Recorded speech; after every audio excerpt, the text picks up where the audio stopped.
দীর্ঘদিন সংস্কার না করায় বর্তমানে চলাচলের অনুপযোগী হয়ে পড়েছে কুয়াকাটার 11 কিলোমিটার প্রধান সড়ক। পাখিমারা বাজার থেকে আলিপুর পর্যন্ত খানাখন্দে ভরে যাওয়ায় চরম দুর্ভোগের মধ্যে পড়েছে পর্যটক সহ স্থানীয়রা।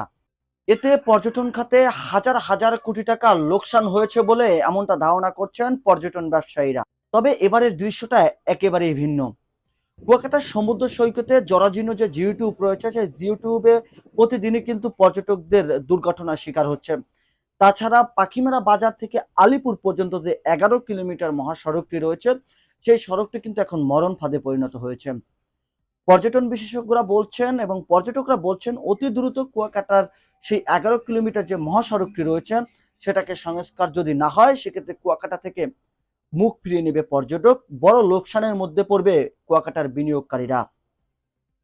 তবে উপজেলা নির্বাহী কর্মকর্তা বলছেন অতি দ্রুত কুয়াকাটার যে 11 কিলোমিটার যে মহাসড়কটি রয়েছে সেটা সংস্কার করা হবে এবং কুয়াকাটার সমুদ্র সৈকত পারে যে জরাজীর্ণ যে জিও টিউবগুলো রয়েছে সেগুলোকে উত্তোলন করে সুন্দর এবং পরিষ্কার পরিচ্ছন্ন একটি কুয়াকাটা উপহার দেবে পর্যটকদের। এ বিষয়ে পর্যটকরা বলছেন যে কুয়াকাটাকে সুন্দর রূপ দিলে কুয়াকাটার পর্যটক আগমন আরো বাড়বে।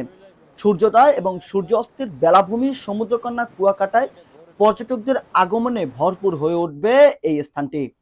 এদিকে পর্যটন বিশেষজ্ঞরা বলছেন কুয়াকাটাকে যদি সুন্দরভাবে সাজানো না যায়, মুখ ফিরিয়ে নিবে পর্যটক। অচিরে কুয়াকাটাকে মাস্টার প্ল্যান অনুযায়ী সাজাতে হবে। কুয়াকাটায় মাস্টার প্ল্যান হাতে নিলেও সেটা এখন মুখে মাত্র, তার বাস্তবায়ন এখনো চোখে পড়েনি স্থানীয় সহ পর্যটকদের। তাই অতি দ্রুত কুয়াকাটাকে সাজিয়ে পর্যটক বান্ধব একটি কুয়াকাটা উপহার দিতে দাবি জানিয়েছেন স্থানীয় সহ পর্যটন ব্যবসায়ীরা।